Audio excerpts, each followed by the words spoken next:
Hello बच्चों, कैसे हैं आप लोग। आशा करता हूं आप सब लोग बहुत बढ़िया होंगे और आप लोगों ने अच्छी तरह से नीट 2020 का रिवीजन कर लिया होगा। हाँ, वही नीट 2020 जो इस संडे 13 सितंबर को हो रही है। ठीक है, तो सबसे पहला सवाल, क्या आप नर्वस हैं? आप नर्वस हैं बच्चों? हाँ, नर्वस हैं तो घबराने की बात है क्या ये?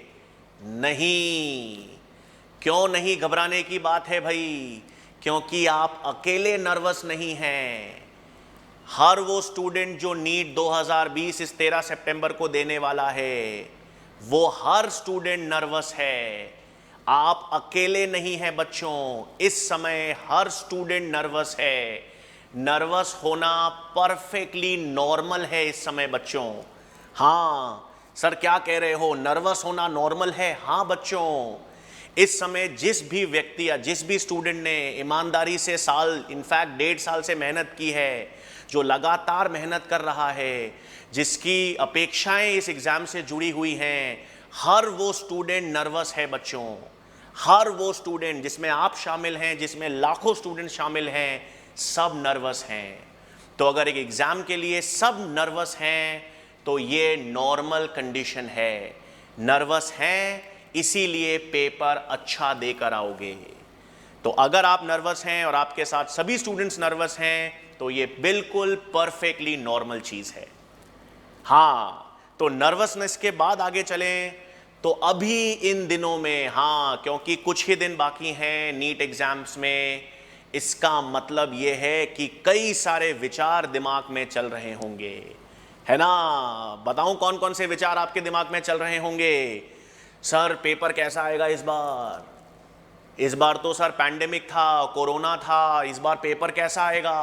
क्वेश्चंस कैसे आएंगे सर? सिलेक्शन होगा ना सर? सिलेक्शन नहीं हुआ तो? सिलेक्शन नहीं हुआ तो पेरेंट्स को कैसे मुंह दिखाएंगे? रिलेटिव्स को कैसे मुंह दिखाएंगे? दोस्तों से वापस कैसे बात करेंगे? नहीं सिलेक्शन हुआ तो क्या करेंगे सर आगे लाइफ में? यही सारे दिमाग चल रहा है ना इन दिमाग में। तो अगर मैं आपको बच्चों ये बोलूं कि ऐसा कुछ मत सोचो, तो ये तो पॉसिबल नहीं है। सिर्फ मैं आपको ये कह दूं कि नहीं बच्चों ऐसा नहीं सोचो, तो आप ऐसा थोड़ी रोक पाओगे। आपके दिमाग में तो फिर भी ये चीज़ चलेगी कि सर पेपर कैसा आएगा इस बार, क्वेश्चंस कैसे आएंगे इस बार, सिलेक्शन होगा या नहीं होगा। तो अब देखो बच्चों, क्योंकि आप अपने मस्तिष्क को, अपने ब्रेन को सोचने से नहीं रोक सकते, बिल्कुल नहीं रोक सकते बच्चों, तो इन आखिरी दिनों में क्या करना है? आखिरी दिनों में बिल्कुल सोचो। लेकिन क्या, सुनो, पहला सवाल क्या था आपके दिमाग में कि सर इस बार पेपर कैसा आएगा? अरे भाई, पेपर सिलेबस में से आएगा। हाँ, जो आपने पढ़ा है उसमें से आएगा। जो साल 1.5 साल से मेहनत कर रहे हो, ऐसे सवाल पूछे जाएंगे। इतनी रिवीजन कर रहे हो, इतना सारा मॉडल टेस्ट पेपर दे रहे हो, इतने सारे एनसीईआरटी बुक्स पढ़ रहे हो, उसी में से पेपर आएगा। तो जो ये पहला दिमाग चल रहा है ना, पहली सोच कि सर पता नहीं क्या आएगा, कैसा पेपर आएगा, तो सुन लो, जो पढ़ा है, जो सिलेबस है, जो आपको आता है, वही आएगा। तो जब ये आपको पता चल गया कि सर क्या आएगा, आपको ये पता है कि सिलेबस में से सवाल आएगा, आपको ये पता है जो आपने पढ़ा है उसमें से सवाल आएगा, आपको पता है कि आपकी जैसी तैयारी है उसी के आधार पे प्रश्न पेपर आएगा, तो फिर ये सोचो कि उस पेपर को अटेम्प्ट कैसे करोगे। ये जो आपके पास ये 2-3 दिन बाकी है ना एग्जाम्स के लिए, तो इन दिनों में ये सोचो कि क्वेश्चंस को अटेम्प्ट कैसे करोगे। सबको पता है नीट का पैटर्न, आप सबको पता है 180 क्वेश्चंस आएंगे, आप सबको पता है 45 क्वेश्चंस फिजिक्स के हैं, 45 क्वेश्चंस केमिस्ट्री के हैं और 90 क्वेश्चंस बायोलॉजी के हैं, पता है आप सब लोगों को। तो कैसे अटेम्प्ट करोगे? पहले क्या अटेम्प्ट करोगे? मेरा फिजिक्स अटेम्प्ट करोगे या केमिस्ट्री अटेम्प्ट करोगे या बायोलॉजी अटेम्प्ट करोगे? मेरा सबसे मजबूत टॉपिक कौन सा है, सबसे मजबूत सब्जेक्ट कौन सा है, मेरी स्ट्रेंथ क्या है, मैं पहले ये अटेम्प्ट करूंगा। क्वेश्चंस में क्या आएगा आपको पता है, डायग्राम्स एनसीईआरटी से आएंगे, तो उसे कैसे सॉल्व करूंगा, उसे कैसे लेबल करूंगा, कितने स्टेटमेंट्स आएंगे, काफ़ी सारे, उसमें से कौन से स्टेटमेंट्स करेक्ट हैं, कौन से स्टेटमेंट्स इनकरेक्ट हैं, ये पूछा जाएगा। एक बॉक्स बना आएगा जिसमें काफ़ी सारे एग्जाम्पल्स होंगे, जिसमें से पूछा जाएगा ये एग्जाम्पल किसका है, ये एग्जाम्पल किसका है, ये सोचना है। इन आखिरी दिनों में ये सोचो कि क्या क्वेश्चंस आ सकते हैं, किस तरह के क्वेश्चंस आएंगे, डायग्राम्स आएंगे, फ्लो चार्ट्स आएंगे, मल्टीपल ऑप्शंस आएंगे, उसमें से इनकरेक्ट पता करेंगे, करेक्ट पता करेंगे, ट्रू पता करेंगे। तो आपको अपने आप को ये इमेजिन करना है, ये सोच डालनी है कि पेपर को अटेम्प्ट कैसे करोगे, क्योंकि आपको ये पता है बच्चों कि पेपर में क्या आएगा। ठीक है, इस दुविधा में नहीं रहना है कि सर इस बार पेपर कैसा आएगा। आपको पता है पेपर कैसा आएगा, अब उसको अटेम्प्ट करने के बारे में सोचो। इमेजिन करो अपने आप को एग्जामिनेशन हॉल में, और इमेजिन करो कि आप 2 से 5 का पेपर कैसे देने वाले हो, कैसे फिजिक्स अटेम्प्ट करने वाले हो, कैसे केमिस्ट्री अटेम्प्ट करने वाले हो, कैसे बायोलॉजी अटेम्प्ट करने वाले हो, कौन से क्वेश्चंस को अटेम्प्ट करने वाले हो, ये सोचना है। आपको पता होना चाहिए बच्चों, कोई भी एंट्रेंस एग्जाम हो, भले ही वो नीट हो या कोई भी और एंट्रेंस एग्जाम, वो 3 चीजें टेस्ट करेगा। कोई भी एंट्रेंस एग्जाम हो, इस बार का नीट भी 3 चीजें टेस्ट करेगा बच्चों। आपकी नॉलेज टेस्ट करेगा, आपके कॉन्सेप्ट्स को टेस्ट करेगा, और आपके प्रेजेंस ऑफ माइंड को टेस्ट करेगा। याद रखना बच्चों, कोई भी एंट्रेंस एग्जाम है वो ये 3 चीजें ही टेस्ट करेगा। आपको कितना आता है, नॉलेज टेस्ट करेगा, आपके कॉन्सेप्ट्स कितने क्लियर हैं, वो टेस्ट करेगा एप्लीकेशन बेस्ड क्वेश्चंस देकर, और आपका प्रेजेंस ऑफ माइंड कैसा है, आप ऑप्शंस को देखकर जवाब निकाल सकते हो क्या, ऑप्शंस को एलिमिनेट करके जवाब निकाल सकते हो क्या, किस क्वेश्चन को कितना समय देना है ये निकाल सकते हो क्या, ये प्रेजेंस ऑफ माइंड टेस्ट करेगा। तो आपको ये तीनों चीज़ों का बैलेंस बनाकर पेपर देना है। आपकी नॉलेज, आपने साल 1.5 साल कितनी चीज़ें याद रखी हैं, कितनी चीज़ें पढ़ी हैं, ये नॉलेज टेस्ट करेगा। आपने कॉन्सेप्ट्स को कितना अच्छी तरह समझा है, क्योंकि उस पर न्यूमेरिकल्स आएंगे, उस पर एप्लीकेशन बेस्ड क्वेश्चंस आएंगे, उस पर केस स्टडीज आएंगे, तो आप उसे कैसे सॉल्व करोगे। तीसरा, प्रेजेंस ऑफ माइंड। कुछ क्वेश्चंस ऐसे होंगे, 2 से 5% क्वेश्चंस पूरे पेपर में ऐसे होंगे जो अटेम्प्ट नहीं करने होंगे। किसी क्वेश्चन को 3 मिनट से ज़्यादा अटेम्प्ट नहीं करना होगा। ठीक है, किसी क्वेश्चंस पर अटकना नहीं है बच्चों। हाँ, अगर एक क्वेश्चन है जिसे आप सॉल्व कर रहे हो और 3 मिनट से ऊपर का समय लग गया है और फिर भी वो सॉल्व नहीं हो रहा, तो अटकना नहीं है। डू नॉट गेट स्टक बच्चों, उस क्वेश्चन पे अटकेंगे नहीं, आगे मूव ऑन करेंगे, समय मिलने पर उस पर वापस आ जाएंगे। किसी भी एक क्वेश्चन पर ज़्यादा लंबे समय तक, इनफैक्ट 3 मिनट से ज़्यादा अटकना नहीं है, क्योंकि अगर एक क्वेश्चन सॉल्व होना है तो वो 3 मिनट के अंदर हो जाएगा। 3 मिनट से ज़्यादा किसी क्वेश्चन को एक बार में नहीं देना है, फिर वापस उस क्वेश्चन पर आप आ सकते हो समय मिलने पर। तो यही तो सोचना है बच्चों इन दिनों में। ठीक है, सिलेक्शन होगा या नहीं, फिर दूसरा सवाल दिमाग में कि सर क्या होगा क्या नहीं होगा। अरे बच्चों, आपके हाथ में आपकी मेहनत है, और उस मेहनत से रिलैक्स होकर पेपर ही तो देना है। सिलेक्शन का जो क्वेश्चन है वो तो पेपर देने के बाद की बात है।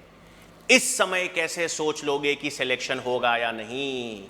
बिना पेपर देखे कैसे पता कर लोगे कि सिलेक्शन होगा या नहीं? तो जिस चीज़ का अस्तित्व ही नहीं है अभी, उसके बारे में कैसे सोच सकते हो? सिलेक्शन होगा या नहीं, नंबर कितने आ रहे हैं, कितनी कट ऑफ जाएगी, ये सब तो पेपर के बाद पता चलेगा ना। 5 बजे के बाद जब पेपर ख़त्म होगा तब इन बातों की करेंगे बात। अभी तो इन क्वेश्चंस का, इस सोच का अस्तित्व ही नहीं है। तो ये बिल्कुल ही नहीं सोचना कि कट ऑफ क्या होगी सर, ये बिल्कुल ही नहीं सोच सकते कि सर सिलेक्शन होगा या नहीं। पेपर देने के बाद सोचना। अभी तो सिर्फ ये है कि हमने ईमानदारी से 1.25 साल मेहनत की है और अच्छे से मेहनत की है और उस हिसाब से मेहनत की है कि जो हमारा सिलेबस था और वो मैंने पूरा कवर कर लिया है। और क्योंकि वो मैंने पूरा कवर कर लिया है इसलिए सवाल भी वही आएंगे जो मैं पढ़ चुका हूँ। तो अब जो मैं पढ़ चुका हूँ उसी में से सवाल आएंगे। तो सिर्फ ये ध्यान रखना है कि मैं क्वेश्चंस को अटेम्प्ट कैसे कर रहा हूँ। OMR तो गलत नहीं भर रहा, ज़्यादा प्रेशर या तनाव तो नहीं ले रहा। रिलैक्स रह के प्रेशर देना है बच्चों, रिलैक्स रहना है, प्रेशर लेना ही नहीं है। क्या होगा प्रेशर लेकर, है ना। हम लोग सोचते हैं सर बहुत तनाव है, सर प्रेशर है, क्या होगा क्या नहीं। कुछ नहीं हो रहा उससे। आपने तैयारी की है, आपकी तैयारी अच्छी है और आपको पता है कि पेपर कैसा आएगा, क्योंकि आपने जो पढ़ा है उसी में से आएगा। उसी तरीके से तैयारी करनी है बच्चों। तो आखिरी दिनों में एक तो अच्छा खाओ बच्चों, हाँ लास्ट में बिल्कुल छत पे टहलो, आराम से अपने मनपसंद का म्यूजिक सुनो, बिल्कुल अच्छे फल और सब्जियां खाओ बच्चों, हरी सब्जियां खाओ, फल फ्रूट्स खाओ, सेहत का ध्यान रखो, ठीक है। ये बहुत ज़रूरी है इन दिनों में। पेपर इंपॉर्टेंट है लेकिन पेपर से ज़्यादा आप इंपॉर्टेंट हो, याद रखना। तो आपको अपनी हेल्थ, मेंटल हेल्थ और फिजिकल हेल्थ दोनों का ध्यान रखना है। अच्छा खाओ, अच्छा पियो, अच्छी चीज़ें सुनो, पेरेंट्स से बात करो बच्चों, अपने गुरुजन से बात करो, रिलैक्स रहो, ऐसी चीज़ें करो जिसमें आपको आनंद आए। पढ़ा तो सब है आप लोगों ने, लास्ट के 2 से 3 दिनों में ऐसा कुछ पहाड़ जैसा नहीं पढ़ लोगे अब जो पहले नहीं पढ़ा हुआ। हर चीज़ पढ़ी हुई है। NCERT आपने अच्छी तरह समझी हुई है, NCERT की लाइनें आपको पता हैं। तो कॉन्फिडेंस रखो ना भाई, आपने लाइनें आपको पता हैं, एग्जाम्पल्स आपको पता हैं, कॉन्सेप्ट आपको पता है। इतने सारे क्वेश्चन पेपर्स हमने सॉल्व किए हैं, इतने सारे सही जवाब हमने दिए हैं, तो गड़बड़ तो हो ही नहीं सकती। इसी सोच के साथ तो एग्ज़ाम देना है। जब आप इतने महीनों से, इनफैक्ट इतने सालों से मेहनत कर रहे हो, इतने तरह के सवाल देख चुके हो, इतने तरह से कितनी बार रिवीजन कर चुके हो, तो फिर किस बात की घबराहट। ये सब ही तो आने वाला है पेपर में। और मैं आपको विश्वास दिलाता हूँ बच्चों, फिर मैं बता रहा हूँ, पेपर आसान आएगा। जो आपने पढ़ा है उसी में से आएगा, ठीक है। ये आपका काम नहीं है सोचना कि सर पेपर का पैटर्न डिफ़िकल्ट होगा या इजी होगा। डिफ़िकल्ट इजी का कॉन्सेप्ट ही नहीं है। पेपर या तो आता है या नहीं आता है। और अगर आपने पढ़ा है, आपने चीज़ें समझी हुई हैं, तो वो पेपर आता है। फिर वो मैटर ही नहीं करता कि क्वेश्चन का स्टैंडर्ड क्या है, वो मैटर ही नहीं करता कि क्वेश्चन किस तरह से घुमा फिरा के आया है, क्योंकि आपने चीज़ें पढ़ी हैं, आपने चीज़ें समझी हैं, तो आप गलती नहीं करोगे। इसी अप्रोच के साथ, इसी कॉन्फिडेंस के साथ और इसी एटीट्यूड के साथ पेपर देना है बच्चों। बस कुछ सिंपल सी चीज़ है, पेपर आपको पता होगा, तैयारी आपकी बहुत अच्छी है और नर्वस सभी हैं।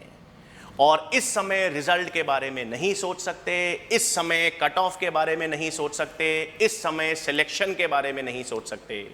इस समय सिर्फ एक ही ऑप्शन है, 180 सवाल का जो पेपर आपके सामने आएगा वो कैसे सॉल्व करना है, वो कैसे अटेम्प्ट करना है, उसके साथ जो OMR दी जाएगी उसको किस तरह से भरना है, उसमें कुछ गलती ना हो जाए। यही बेसिक चीज़ें ध्यान रखनी है। और इन कुछ 2 से 3 दिनों में जो अच्छा लगे वो करो बच्चों, जो अच्छा लगे। जितनी ज़्यादा आप अपने मम्मी पापाओं से मिलकर बैठकर बात करेंगे अच्छी चीज़ है, उनके साथ मिलकर खाना खाओ, शाम को हमेशा टेरेस पे या छत पे टहलो, पार्क में घूमने चले जाओ आधा 1 घंटा, अच्छा म्यूज़िक सुन लो और दिमाग में क्वेश्चंस ध्यान रखो, उनको अटेम्प्ट करने का तरीका ध्यान रखो। आपने हर चीज़ पढ़ी हुई है, आपकी तैयारी बहुत अच्छी है और उस तैयारी के अनुसार ही आपका क्वेश्चन पेपर आएगा बच्चों। भले ही वो फिजिक्स हो, केमिस्ट्री हो या बायोलॉजी हो, और तीनों क्वेश्चंस, तीनों पेपर का संतुलन बनाकर आपको एग्जाम देना है। ठीक है बच्चों, इसी आशा के साथ मुझे पता है कि आपका पेपर बहुत अच्छा होने वाला है। ऑल द वेरी बेस्ट पूरी उत्कर्ष टीम के साथ, मेरे साथ आप सब लोगों को all the very best for your NEET 2020 examination. Thank you very much.